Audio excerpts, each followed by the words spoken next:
Hola, ¿qué tal? ¿Cómo están? Vamos a ver el último problema de flujo interno, porque voy a ligarme con intercambiadores de calor y vamos a ver otro tipo de análisis, ¿no? Entonces, vamos a ver. Ah, ahora tenemos igual una tubería. Tengo una tubería. Ok. Ay, ¿qué gusta esto? Espérame tantito. Ahora sí. A ver. Tengo mi tubería,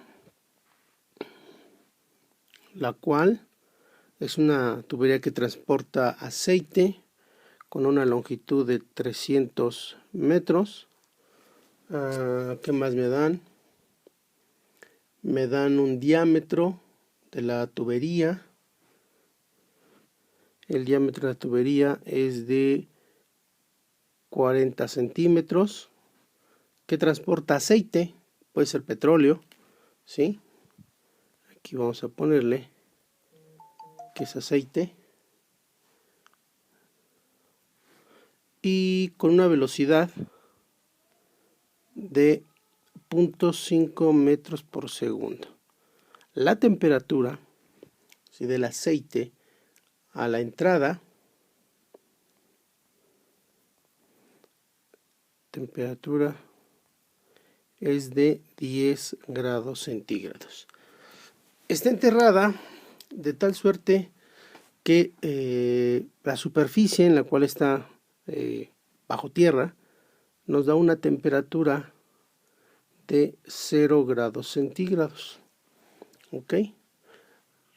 A la salida, la temperatura media de salida es una incógnita. Entonces, ¿qué me piden a mí calcular? Me piden calcular dos cosas: esa temperatura media de salida y este flujo de calor. ¿Sale? ¿Sí? Vamos a hacerlo de la siguiente manera. Me piden calcular el flujo de calor, o la pérdida de calor. Me piden calcular la pérdida de calor. ¿Qué tanto calor pierde el flujo? ¿Sí? Desde la entrada hasta la salida. ¿Cuánto calor se pierde? Eso es lo que me quieren. Eso se puede confundir con la generación. ¿Recuerdan que lo vimos así? Entonces vamos a ponerlo una Q mayúscula para que no se pierda, para que no nos vayamos a confundir. ¿Sale? Q de pérdida. Es lo que me dan. ¿Me dan algunos datos? Pues no precisamente, es todo lo que me dan. Pues vamos a calcularlo entonces. ¿Hecho? Nos vamos a la tabla A13 y voy a calcular mis propiedades de mi fluido, de un aceite. ¿Ok? Aceite comercial o aceite de máquina. Entonces necesito una temperatura. Los voy a calcular a una temperatura, como es la única data que tengo, de 10 grados centígrados. La densidad, 893.5 kilogramos por metro cúbico. La viscosidad es de 2.325 kilogramos metro segundo. Un CP de 1838 joules sobre kilogramo grado centígrado. Una conductividad de 0.146 watt metro grado Celsius. Una viscosidad cinemática de este valor.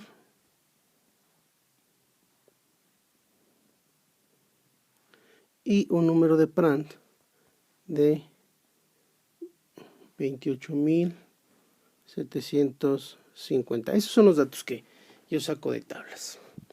Entonces, paso número 1, necesito saber qué tipo de flujo tengo, ¿no? Si es laminar y turbulento. Paso número 2, necesito saber si es térmicamente desarrollado o no y si es hidráulicamente desarrollado o no. Vamos a ver, yo siento que va a ser un número de Reynolds pequeño, siempre lo son, por la velocidad y el tipo de fluido que tenemos, ¿no? Entonces vamos a ver. Entonces calculo mi número de Reynolds con el diámetro, la velocidad media, el diámetro y la viscosidad. Y esto me dice que es 0.5 por 0.4 por 291 por 10 a la menos 6. Y esto me dice que es de 77.19. Bueno, a todas luces tengo un flujo laminar. Y entonces ahora voy a calcular mi longitud de desarrollo hidráulico y térmico. Entonces voy a calcular primero mi longitud de desarrollo térmico, que me diría que es 0.05 por el número de Reynolds por el número de Prandtl. Y esto, y por mi diámetro, y esto sería a 0.05 por mi 77.19 por el Prandtl, que es de 28.700. Obviamente esto está súper elevado por el diámetro por 0.4. Esto, si hago las cuentas, me dice que es de, agárrense, 44.384 metros. O sea, obviamente no está desarrollado. Obviamente le falta, estamos en la zona de desarrollo. Y si yo quito este término de, ahorita les digo,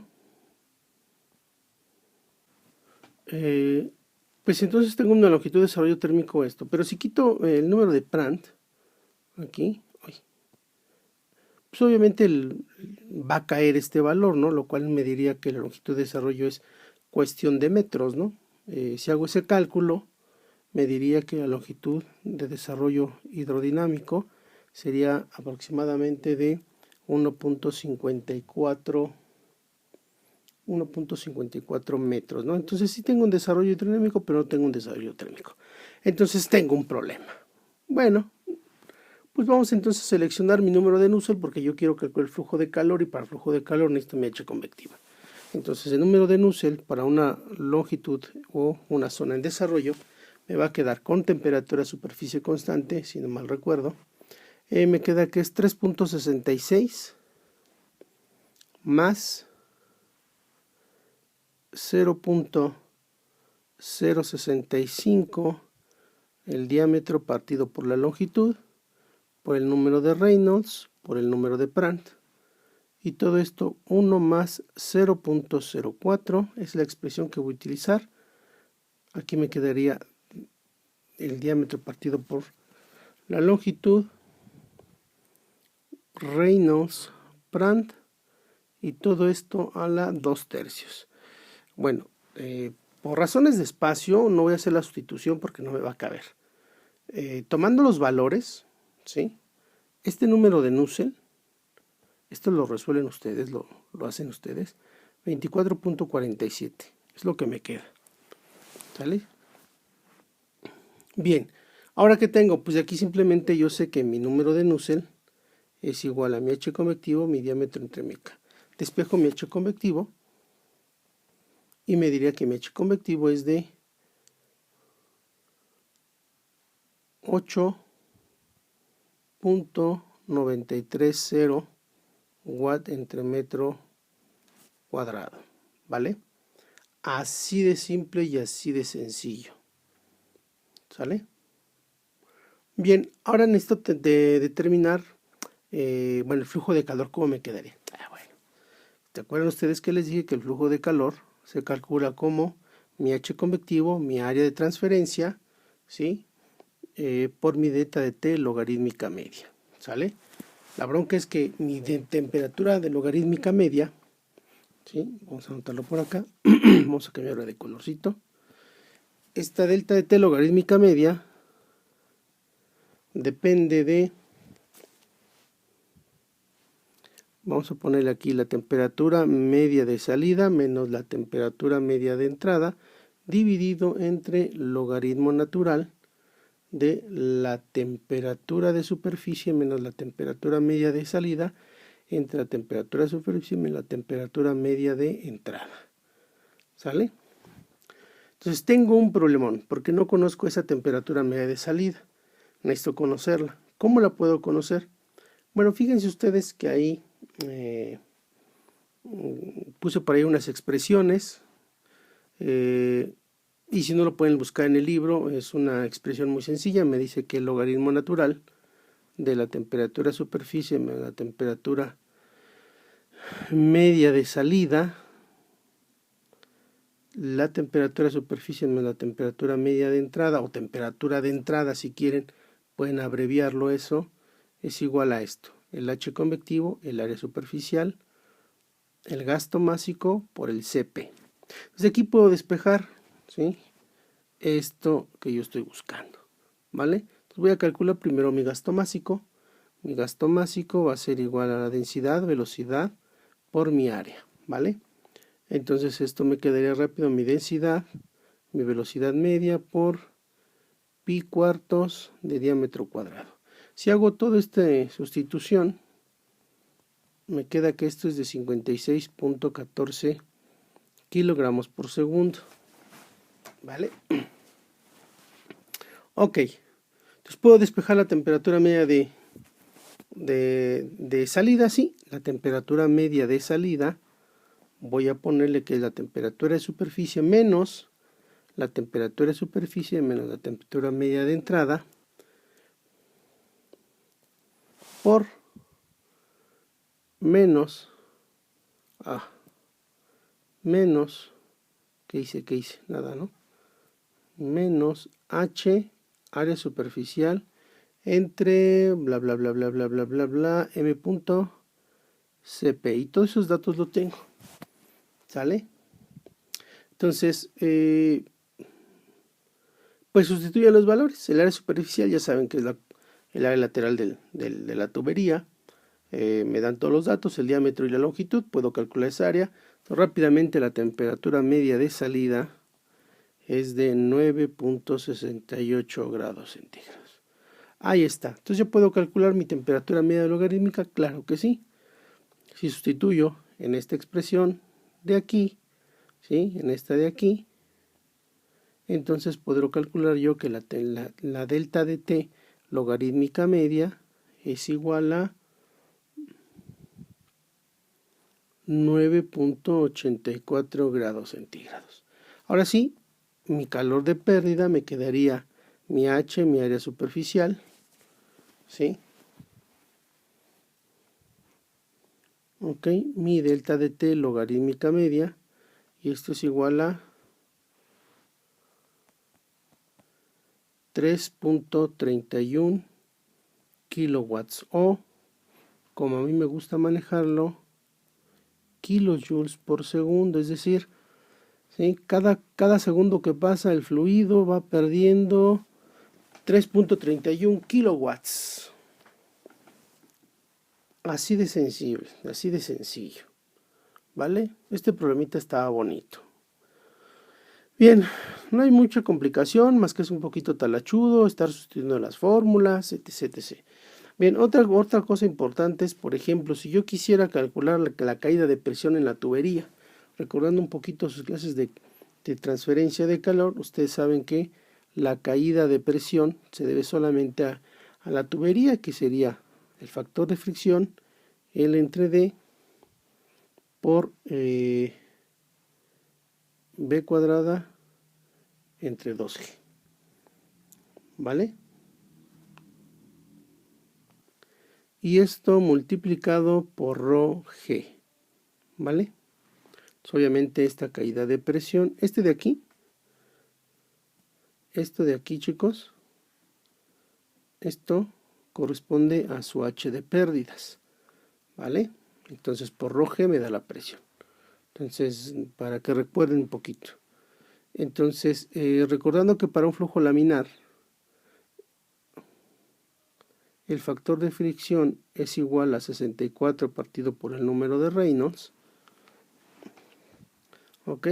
Entonces esta caída de presión sería muy fácil de determinar. Sería 64 entre el número de Reynolds por L entre D por B cuadrada entre 2 y todo por la densidad. ¿Sale? Así sería como lo tendrían que calcular. Digo, por si tenían ustedes la preocupación de hacerlo, que no creo que la tengan, pero sería algo así, ¿no? Ok. Y pues yo lo hice y esto me dio aproximadamente mi caída de perlas de 64.54 kilopascales. Si yo usara una bombita, para calcular, para saber cuánta energía necesito, ¿sí?, para vencer esa caída de presión, la potencia de la bomba sería igual a... Ok, eso se los dejo de tarea, hecho, para que ustedes lo analicen. Realmente nada más hay que multiplicarlo por G por M punto, ¿no? Pero bueno, ustedes sabrán ahí cómo le echan ganitas. Bueno, eso sería todo. Con esto cierro el ejercicio y comienzo intercambiadores de calor. Ya con eso les hago la propuesta, más bien les mando las evaluaciones que necesito que hagan y pronto vamos a hacer el examen. Quiero que estudien, estoy viendo cómo va el avance de vistas en las clases. Cuando yo vea que ya tengo un porcentaje lo suficientemente alto, entonces mando ya la fecha del examen. ¿Sale? No se tarden mucho porque ya tengo que evaluar. Cuídense, chicos.